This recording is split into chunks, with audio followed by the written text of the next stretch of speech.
Assalamualaikum warahmatullahi wabarakatuh.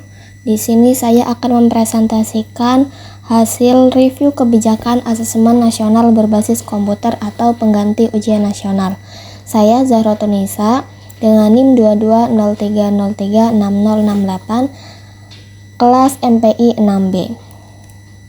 Nah, kebijakan yang akan saya review yaitu kebijakan asesmen nasional berbasis komputer yang tertuang dalam Peraturan Menteri Pendidikan, Kebudayaan, Riset, dan Teknologi Nomor 17 Tahun 2021 tentang asesmen nasional dan dikeluarkan oleh Menteri Pendidikan, Kebudayaan, Riset, dan Teknologi. Nah, peraturan ini ditetapkan pada tanggal 12 Juli 2021 dan diundangkan dan berlaku pada tanggal 22 Juli 2021. Latar belakang dari kebijakan ini yang pertama yaitu kelemahan ujian nasional, di mana ujian nasional itu dinilai hanya menilai hasil akhir, tidak mencerminkan proses pembelajaran secara utuh dan menimbulkan tekanan pada siswa. Kemudian yang kedua, perlu evaluasi yang lebih holistik, di mana diperlukan sistem penilaian yang menilai literasi, numerasi, karakter, dan lingkungan belajar. Yang ketiga yaitu dorongan perbaikan mutu pendidikan. Nah, ANBK atau Asesmen Nasional Berbasis Komputer ini bertujuan memberikan data diagnosis agar sekolah dan pemerintah dapat memperbaiki mutu pendidikan secara tepat. Kemudian yang keempat yaitu pemanfaatan teknologi. Penggunaan komputer dalam asesmen untuk mendorong transformasi digital pendidikan itu sendiri. Dan yang terakhir yaitu mendukung kurikulum merdeka dan profil pelajar Pancasila, di mana ANBK ini sejalan dengan penguatan karakter dan nilai-nilai Pancasila dalam pendidikan. Nah, tujuannya yaitu secara eksplisit itu untuk menilai kompetensi minimum peserta didik dalam bidang literasi dan numerasi, menilai karakter peserta didik, serta memotret iklim dan kondisi lingkungan belajar melalui survei. Nah, secara implisit tujuan dari asesmen nasional ini untuk mendorong perubahan paradigma penilaian dari fokus pada hasil ujian ke arah diagnosis pembelajaran, mendukung pelaksanaan profil pelajar Pancasila, serta mempercepat digitalisasi sistem evaluasi pendidikan. Nah, analisis atau isi substansi kebijakan. Yang pertama, kepastian hukum dan norma. Nah, ANBK ini memiliki dasar hukum kuat yaitu Undang-Undang Nomor 20 Tahun 2003 tentang Sistem Pendidikan Nasional. Kemudian Peraturan Nomor 57 Tahun 2021 tentang Standar Nasional Pendidikan. Dan yang ketiga, Peraturan Menteri Pendidikan, Kebudayaan, Riset, dan Teknologi Tahun Nomor 2017 Tahun 2021 tentang Asesmen Nasional.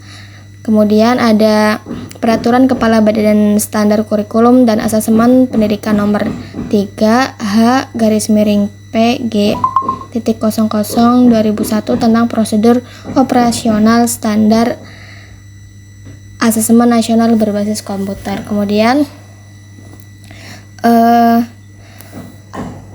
mengganti ujian nasional terdiri dari asesmen kompetensi minimum atau AKM, kemudian survei karakter dan survei lingkungan belajar. Nah, konsistensi internal dari asesmen nasional ini sejalan dengan kebijakan profil pelajar Pancasila, standar nasional pendidikan, dan program Merdeka Belajar. Nah, kesesuaian dengan kebutuhan masyarakat itu menjawab kebutuhan akan evaluasi kemampuan berpikir kritis, literasi dan numerasi, penilaian karakter dan budaya sekolah, dan perbaikan kualitas pembelajaran berbasis data. Nah, analisis substansi kebijakan dari konteks sosial, politik, dan budaya. Pertama, sosial. Dari konteks sosial itu mengurangi tekanan ujian, tapi infrastruktur belum merata. Nah, dari segi politik, bagian dari reformasi Merdeka Belajar, namun tantangan anggaran dan pemerataan masih ada. Dari segi budaya, mendorong nilai kejujuran, tapi budaya nilai ujian masih kuat. Maksudnya dari budaya ini yaitu ANBK ini mendukung nilai-nilai budaya seperti kejujuran dan toleransi, tapi budaya belajar yang masih fokus pada nilai akhir menjadi hambatan penerimaan asesmen ini. Kemudian ada implementasi. Nah, implementasinya itu dilaksanakan oleh sekolah dengan bantuan pusat dan daerah, kemudian melibatkan proktor, teknisi, dan pengawas. Kemudian tantangannya yaitu SDM terbatas, kendala jaringan, dan perangkat di daerah tertinggal. Dampaknya itu ada dua, dampak positif. Dampak positifnya itu data mutu pendidikan lebih lengkap, tekan stres ujian, dorong evaluasi berbasis data. Kemudian dampak negatifnya, pelaksanaan belum merata, pemanfaatan hasil asesmen masih rendah di beberapa sekolah. Nah, kemudian telaah pelaksanaan atau implementasi. Telaah pelaksanaan dari kelembagaan pelaksana itu dilaksanakan oleh satuan pendidikan melalui tim pelaksana sekolah atau proktor teknisi dengan dukungan Pemda dan BSKAP. Kemudian dukungan sumber daya. Nah, ini dibutuhkan sumber daya manusia yang terlatih, komputer, terus internet stabil, pelatihan teknis, serta fakta integritas pelaksanaan. Kemudian yang ketiga, hambatan implementasi. Itu ada kesenjangan infrastruktur dan SDM antar daerah, dan ketergantungan teknologi dan resiko gangguan pada sistem yang digunakan. Nah, evaluasi efektivitas dan dampak. Evaluasi dampak dan efektivitas dari segi input itu landasan hukum kuat dan platform ANBK tersedia. Kemudian infrastruktur belum merata, SDM teknis belum siap di semua daerah. Nah, itu dampaknya. Nah, terus dari segi output, efektivitasnya itu ANBK terlaksana di semua jenjang data dikumpulkan. Nah, tapi dampaknya itu belum semua sekolah memanfaatkan hasil asesmen secara optimal. Kemudian dari segi outcome, efektivitasnya itu paradigma bergeser ke pemetaan mutu dan perbaikan berbasis data. Tapi dampak penggunaan hasil asesmen masih perlu diperkuat.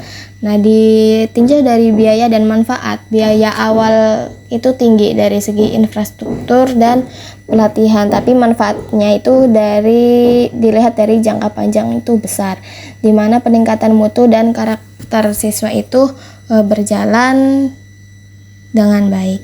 Kemudian analisis kelemahan dan kesenjangan ANBK. Yang pertama, ketidaksesuaian kondisi, di mana banyak sekolah khususnya di daerah 3T itu belum siap secara infrastruktur dan konektivitas. Kedua, celah teknis. Nah, kompetensi teknis proktor dan teknisi itu masih terbatas, dan standar SOP-nya itu penanganan gangguan belum optimal. Dan yang ketiga adalah tumpang tindih kebijakan. Survei karakter ini tumpang tindih dengan implementasi profil pelajar Pancasila, tapi ini tidak terlalu bermasalah dari implementasi profil Pancasila. Nah, yang keempat yaitu kesenjangan implementasi.